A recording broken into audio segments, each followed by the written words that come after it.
we are deepening our political ties through the NATO-Ukraine Council, where we consult and make decisions together. Ukraine will join NATO. It is not a question of if, but of when. As we prepare you for that day, NATO will continue to stand with Ukraine for your security and for ours. It's just fiction. I mean, there is no way in God's earth that Ukraine is ever going to get into NATO. It's been true before the war started. It's been true now. And it's even more true to this day because our own documents require that anyone for entrance have no border disputes with any nation and have no internal disputes within them.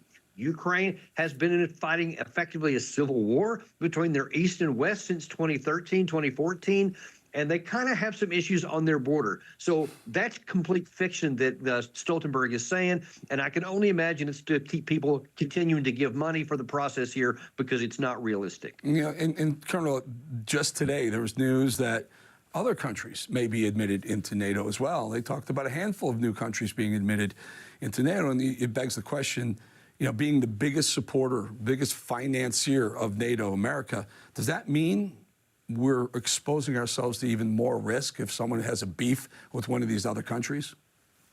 Yeah, the Hungarian parliament was the last one to finally pass Sweden's entry today, clearing the last path for that. So now then you have Finland and you have Sweden joining the NATO. So now it's going to be 32-member alliance. And of course, that's 2 additional opportunities for Article 5 guarantees that the United States is on the hook for. We should be going in the opposite direction.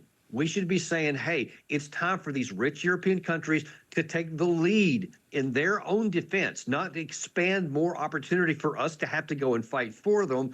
And it seems that we're not getting the message. The United States isn't getting the message. Our government continues to be pushing this, and this does not help us. It gives us more risk, and it makes us more on the hook for other people's security, and I think that's the wrong direction. Colonel, we have about half a minute or so. So how would it work? Let's say they're trying to get Ukraine into NATO.